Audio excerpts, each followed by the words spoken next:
Halo,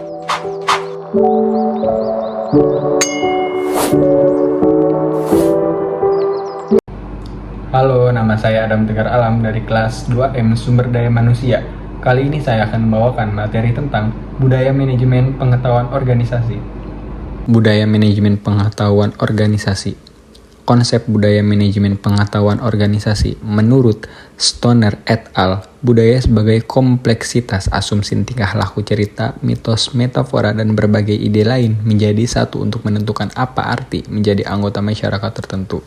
Kedua, menurut Moeljono 2003, budaya adalah pola semua suasana, material, atau semua perilaku yang sudah diadopsi masyarakat sebagai cara tradisional sebagai pemecahan masalah anggotanya. Sudut pandang budaya. Budaya merupakan produk konteks pasar di tempat organisasi beroperasi, peraturan yang menekan, dan sebagainya. Kemudian, budaya merupakan produk struktur dan fungsi yang ada dalam organisasi. Misal, organisasi yang tersentralisasi berbeda dengan organisasi yang terdesentralisasi. Kemudian, budaya merupakan produk sikap orang dalam pekerjaan mereka. Hal ini berarti produk perjanjian psikologi antar individu dan organisasi.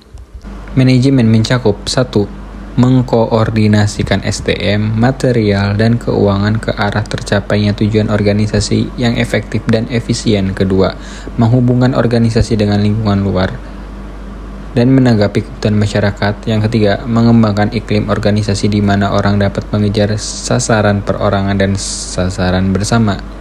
Yang keempat, melaksanakan fungsi tertentu yang dapat ditetapkan seperti menentukan sasaran, merencanakan, merakit sumber daya, mengorganisir, melaksanakan, dan mengawasi. Yang kelima, melaksanakan berbagai peran antar pribadi informasional dan memutuskan. Pengetahuan adalah keseluruhan kognisi dan keterampilan untuk memecahkan masalah dengan kapasitas melakukan tindakan efektif, efisien, rasional. Budaya manajemen pengetahuan menggabungkan konsep ketiga budaya manajemen dan pengetahuan secara konseptual. Budaya manajemen pengetahuan bertolak dari anggapan dasar. Kemudian, daftar pertanyaan yang biasa diajukan bisa kalian lihat di layar. Kemudian, manajemen pengetahuan berpusat pada manusia. Manusia sebagai individu mempunyai perilaku individu dalam organisasi, membawa ke suatu tatanan, kemampuan, kepercayaan pribadi, pengharapan, kebutuhan, dan pengalaman masa lalunya.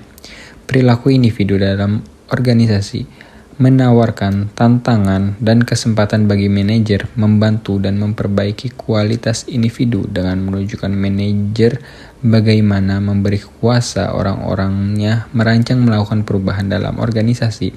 Pengetahuan sebagai besar dalam kepala manusia dalam bentuk technology, bukan di sistem informasi yang canggih. Salah satu pendekatan yang berpusat pada manusia dengan menumbuhkan budaya kondusif terhadap berjalannya proses dalam manajemen pengetahuan. Budaya sharing pengetahuan. Inti manajemen pengetahuan adalah knowledge sharing, karena melalui itu terjadi peningkatan nilai dari pengetahuan yang dimiliki perusahaan. Seorang yang melakukan kegiatan tersebut tidak akan kehabisan pengetahuan yang dimilikinya, tetapi justru melipat gandakan nilai pengetahuan yang sudah dimiliki dan dimanfaatkan banyak orang. Budaya knowledge sharing merupakan budaya yang perlu ditumbuhkan dan dirangsang dalam perusahaan yang ingin menetapkan manajemen pengetahuan efektif. Unsur budaya sharing pengetahuan. Yang pertama, peran kepemimpinan berupa kemampuan merumuskan visi, keterlibatan langsung, pemberian dukungan, dan advokasi. Kemudian, budaya perusahaan yang memberi iklim kepercayaan dan keterbukaan. Kemudian, adanya kemauan pimpinan organisasi untuk mempromosikan knowledge sharing dan kolaborasi. Kemudian, perusahaan menghargai knowledge, pembelajaran, dan inovasi.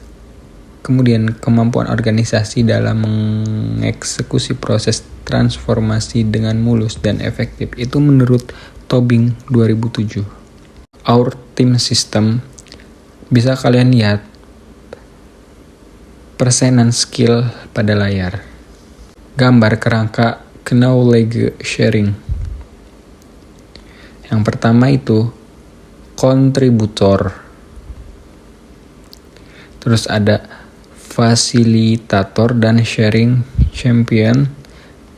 Kemudian ada media, kemudian ada peserta. Peran dan fungsi budaya terhadap manajemen pengetahuan.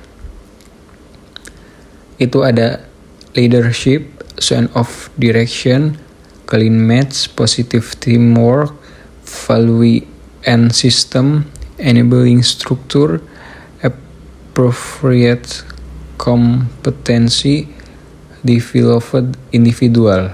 7 variabel yang berpengaruh terhadap kesuksesan organisasi yang terangkum dalam 7S. Yang pertama ada struktur, yang kedua ada sistem, yang ketiga ada style, yang keempat ada staff, yang kelima ada skill, yang keenam ada strategi, yang ketujuh yaitu ada shared values. Sekian penjelasan dari saya, kurang lebihnya mohon maaf. Wassalamualaikum warahmatullahi wabarakatuh.